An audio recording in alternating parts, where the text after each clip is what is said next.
যে এই যে জাতীয়তাবাদ, যে জাতীয়তাবাদ এই এই ধরনের কথা বলে যে ক্ষমতা আমরা নিয়ে নেব, আমরা এবং তোমরা দের মধ্যে পার্থক্য করে, তার তো মানে ঐতিহাসিক এবং ভয়ঙ্কর নিদর্শন আমরা হিটলারের জাতীয়তাবাদে দেখেছি, আমরা দেখেছি মুসোলিনির যে জাতীয়তাবাদ সেইখানে।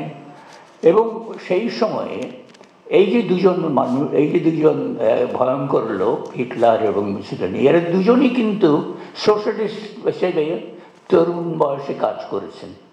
হিটলার তার পার্টির নাম দিয়েছেন national socialist German workers party. Workers কথাও নিয়ে এসছেন, সোশ্যালিস্টও নিয়ে এসছেন, কিন্তু ন্যাশনালিস্ট আবার প্রথম বলছেন। এবং মুসোলিনি যে দৈনিক পত্রিকাটার সম্পাদনা করতেন একটা, সেটা সমাজতান্ত্রিক দৈনিক। তো তারা কেন এই সমাজতন্ত্রের দিকে ঝুঁকেছিলেন, তার কারণ আছে যে তখন ইউরোপে সমাজতন্ত্রের পক্ষে আওয়াজ উঠেছে।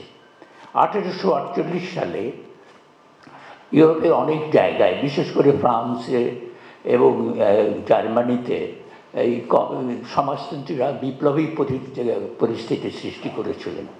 আমরা জানি যে 1871-এ প্যারি কমিউনে 70 দিন কমিউনিস্ট পার্টি ওই মিউনিসিপ্যালিটির যে সমস্ত শাসন ক্ষমতায় নিয়ে রেখেছিল।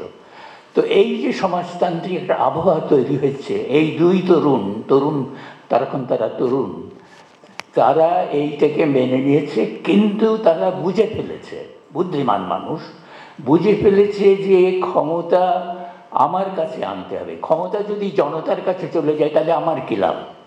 কাজেই তারা ক্ষমতাকে দখল করার জন্য এই যে জাতীয়তাবাদীর কথা আওয়াজ তুলেছে। কিন্তু তাদের ভেতরের অভিসন্ধি ছিল যে ক্ষমতা তাদের কাছে থাকবে এবং ক্ষমতা নিয়েই তারা, সেই জন্যই তারা সোশ্যালিস্ট সেজেছেন।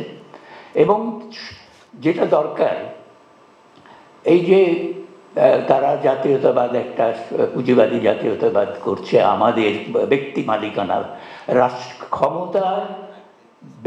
ক্ষমতার ব্যক্তি মালিকানা প্রতিষ্ঠা করা, সেই জন্য তারা কাজ করছেন।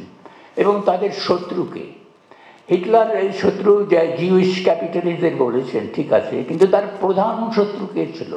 প্রধান শত্রু ছিল কমিউনিস্টরা।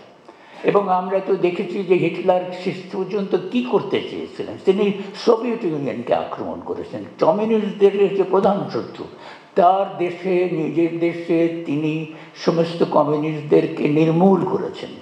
সেইটা এই কাজ মুসোলিনিও করেছে। কাজেই যারা এই যে